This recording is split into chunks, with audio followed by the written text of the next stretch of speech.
এই যে আপনাদের একটা কোনো একটা ক্লাসে এরকম একটা কি লিখেছিলাম, কোনো একটা জায়গা থেকে এটা ধরেন কপি করে নিয়ে আসছিলাম বা এটা লিখেছি, হ্যাঁ। এখন বিষয় হচ্ছে আমি এটাকে কিভাবে কপি করব, কি করব, এটাকে প্রিন্ট করব। এখানে দেখেন পেজ আছে কয়টা, এই যে এখানে পেজ আছে কয়টা, 4টা পেজ আছে, দেখতে পাচ্ছেন। আমার এই যে দেখেন মাউসের এই যে কার্সরটা যেখানে আছে এখানে দেখাচ্ছে, কার্সরে এখানে কয়টা দেখাচ্ছে, 4টা পেজ আছে, তাই না। আর এটা হচ্ছে ফার্স্ট পেজ। এখন আমরা চাইলে কিন্তু এই 4টা পেজকে কি করতে পারি, প্রিন্ট করতে পারি। আবার আপনার ডিজায়ার ওয়ান, মানে আপনি চাচ্ছেন যে না আমি শুধুমাত্র এই যে সেকেন্ড পেজটাকে কি করব, প্রিন্ট করব, তাহলে সেকেন্ডটাকেও কি করতে পারবো, প্রিন্ট করতে পারবো।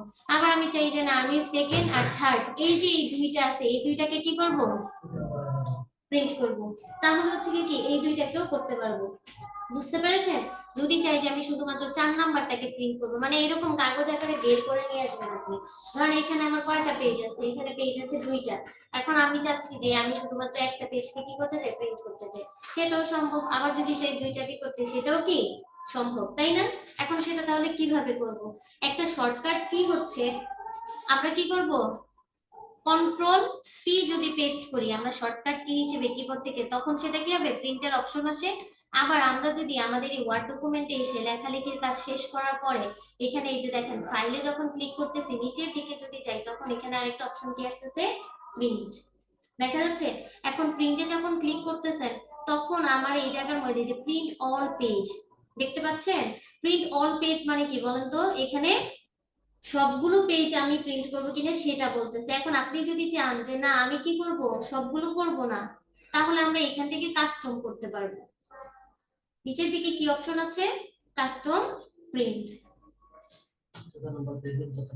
ঠিক আছে। এখন আমি যাচ্ছি কত নাম্বার পেজের প্রিন্ট করতে, আমি যাচ্ছি ধরেন 4 নাম্বারটা করতে, কত নাম্বার, 4 নাম্বারটা করতে। তাহলে এখানে আমি কত নাম্বার দিলাম, 4 নাম্বার দিলাম। তারপরে এখানে আরো গুরুত্বপূর্ণ বিষয় যেটা হচ্ছে, সেটা হচ্ছে যে প্রিন্ট ওয়ান সাইডেড, আসলে কি এটা কি ওয়ান সাইডেড হবে, এক সাইডে মানে এক পাশে হবে নাকি দুই পাশে, বা ম্যানুয়ালি আপনি আরেকটা পেজে করতে চাচ্ছেন দুই পাশে হবে, এখান থেকে কিন্তু আমরা এইভাবে সিলেক্ট করতে পারি। আবার যদি দেখেন যে আমাদের যখন অফিস ওয়ার্ডে কাজ করেছিলাম আমাদের যে পেজের যে একটা ওরিয়েন্টেশন ছিল এটা কিন্তু দুইটা ভাবে, একটা ছিল ল্যান্ডস্কেপ আর একটা কি ছিল পেট্রেট। আমরা যদি চাই যে আমাদের পেজের ওরিয়েন্টেশনটা এইরকম হবে, হ্যাঁ, মানে এই যে আয়তকার হবে বা আড়াআড়ি মানে সোজা লম্বা লম্বি হবে, তাইলে এটা আমরা কোনটা সিলেক্ট করব, পেট্রেট। আবার যদি আমরা চাই যে না এটা কি হবে, ল্যান্ডস্কেপ হবে, ঠিক আছে, তাহলে এটা কি হবে, এই যে আয়তাকৃতির এইরকম দেখাবে। আবার সবচেয়ে আরেকটা গুরুত্বপূর্ণ বিষয়টা হচ্ছে যে আমাদের যে পেজটা আসলে সেইটার একটা কিন্তু নির্দিষ্ট সাইজ আছে। নরমাল ক্ষেত্রে আমাদের সবচেয়ে গুণগত মানসম্মত যদি একটা পেজের সাইজ বলেন তাহলে সেটা হচ্ছে A4 সাইজ, ঠিক আছে। কিন্তু A4 A3ও তো হতে পারে, তারপর এ থেকে বড় হইতে পারে, দেখবেন। তারপর হচ্ছে কি মানে এটা কি হতে পারে, মানে A3 যেটা সেটা একটু বড়, মানে এটা একটা স্ট্রাকচার, মানে এটা কতটুকু হবে, যে সাইজটা কতটুকু হবে আসলে সেইটা ডিপেন্ড করতেছে। কারণ আমাদের একটা স্ট্যান্ডার্ড মাপ আমরা সবসময় কি ধরে রাখি, A4 সাইজ। তারপর নরমাল মার্জিন, মার্জিনটা কিন্তু আমরা যখন ওই যে লেখালেখির কাজ করি লেআউট থেকে বা ডিজাইন থেকে সেখান থেকে আমরা কি করে দেই, ঠিক করে দিই। তবে আপনি যদি চান যে না আমি এখন লাস্ট পর্যায়ে এসে এটাকে আবার কি করব, মার্জিনের বিষয়টা হচ্ছে এই যে দেখেন আপনার উপরে যে পেজটার উপরে, তারপরে যে ডানে বামে অর্থাৎ হচ্ছে কি এই যে টপ, তারপর হচ্ছে বটম, লেফট রাইট, এই পাশগুলোতে কি রকম থাকবে, কথা কি বুঝতে পেরেছি।